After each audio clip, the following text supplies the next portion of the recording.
తింటే గారెలే తినాలే, వింటే భారతం వినాలి, కొడితే ఏనుగు కుంభ స్థలాన్నే కొట్టాలి. ఎయిమ్ చేస్తే జాక్ పాట్ చేతికి చిక్కాలి. రియాలిటీ రంగంలో జాక్ పాట్ కొట్టాలి అంటే దానికి సరైన విజన్, పర్ఫెక్ట్ ప్లానింగ్ ఉండాలి. హైవే ఫేసింగ్ ప్రాజెక్టులతో ప్రాపర్టీ అప్రిసియేషన్, కస్టమర్ సాటిస్ఫాక్షన్ రెండూ ఉండేలా ప్రాజెక్ట్స్ని డిజైన్ చేస్తూ రియాలిటీ రంగంలో ప్రత్యేక గుర్తింపు తెచ్చుకున్న సంస్థ జేఎస్ఆర్ సన్ సిటీ గ్రూప్. ప్రతి ప్రాజెక్ట్ను అల్టిమేట్ అన్న రీతిలో డిజైన్ చేస్తూ వరుస విజయాలతో ఇండస్ట్రీలో ప్రత్యేక గుర్తింపు తెచ్చుకుంది.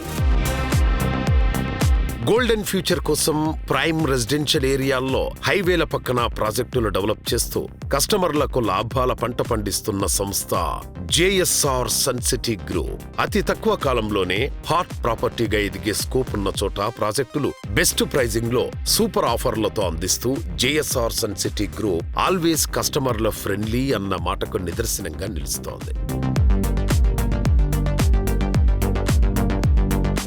హలో ఎవ్రీవన్, అందరికీ నమస్కారం. ఈ రోజు మనం వచ్చేసాం జేఎస్ఆర్ గ్రూప్ సన్ సిటీకి and right now we have with us the managing director of JSR group sun city, doctor Jadapalli Narayana garu. Hello sir. Hello.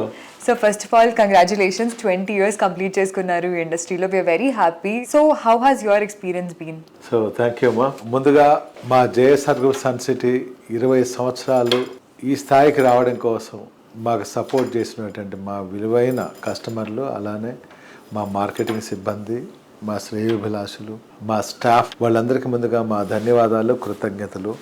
మరింత ముందుగా తీసుకెళ్ళటం కోసం వారి సహాయ సహకారాలు ఎల్లవేళ మాతో ఉంటాయని ఆశిస్తున్నా.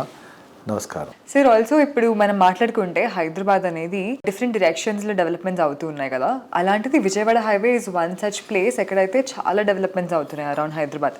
సో దాని గురించి మీరేం చెప్తారు and JSR group sun City ఎలా పార్టిసిపేట్ అవుతుంది ఆ పర్టికులర్ రీజియన్లో? ఓకేమ్మా. ఇది మన హైదరాబాద్ సిటీ గ్రోత్ స్టార్ట్ అయింది ముందుగా విజయవాడ హైవేలోనే స్టార్ట్ అయింది. యాక్చువల్లీ నా కెరీర్ కూడా అక్కడే స్టార్ట్ అయింది, విజయవాడ హైవేలోనే. ఆంధ్రప్రదేశ్ రాష్ట్రానికి అమరావతి, విజయవాడ అనేది మంగళగిరి పరిసర ప్రాంతాల్లో అమరావతి అక్కడ రాజధానిగా డిక్లేర్ అయిన తర్వాత ఆ హైవే ప్రాముఖ్యత పెరిగిందనమాట.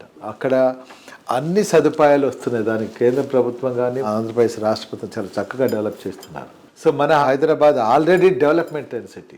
ఒక డెవలప్డ్ సిటీకి, ఇప్పుడిప్పుడే డెవలప్మెంట్ అవుతున్న సిటీకి మధ్యలో ఉన్నదే 2 స్టేట్లు కనెక్ట్ చేసే మేజర్ హైవేనే national highway 65, green field corridor 6 track రోడ్గా దాన్ని డిక్లేర్ చేసి మన ఎల్బీ నగర్ దగ్గర నుంచి నక్కరికల్ వరకు ఆల్రెడీ వర్క్లు కూడా స్టార్టింగ్ అయ్యారు. దాంతోపాటు మనకు ఆల్రెడీ ఇన్నర్ రింగ్ రోడ్ ఆ ప్రాంతంలో ఉంది కాబట్టి, మరియు కొత్తగా రాబోతున్నటువంటి రీజనల్ రింగ్ రోడ్ కూడా అక్కడే రాబోతుంది. గవర్నమెంట్ ఆఫ్ తెలంగాణ మొన్న డిక్లేర్ చేసింది రీజనల్ రింగ్ రైలు కూడా రాబోతుంది.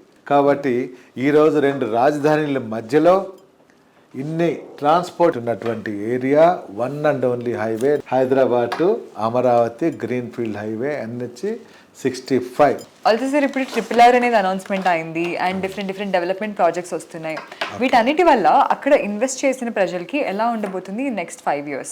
ఎవరైతే ఈరోజు ఇమీడియట్గా హౌస్ కనెక్ట్ చేసుకోవాలనుకుంటున్నారో వాళ్ళందరికీ హార్ట్ ఆఫ్ ద హైదరాబాద్ నుంచి మీరు ORR మధ్యలో కొనుక్కుంటే మంచిది ప్లాట్. నెక్స్ట్ ORR నుంచి RRR రీజనల్ రింగ్ రోడ్ లోపల మధ్యలో మీరు కొన్నట్లయితే అక్కడ మీరు జస్ట్ మీరు అన్నట్లుగా ఒక 5 yearsలో మంచి గ్రోత్ వస్తుంది. డబుల్ ట్రిపుల్ అప్రిషియేషన్ అయ్యే ఛాన్సెస్ ఉంది. ఆ తర్వాత అది దాటిన తర్వాత ఇన్వెస్ట్ చేస్తే మీకు అది ఫ్యూచర్ ఇన్వెస్ట్మెంట్ కింద మనం కౌంట్ చేయొచ్చు. ఫ్యూచర్ ఇన్వెస్టర్స్కైనా మంచి లాభం వస్తుంది.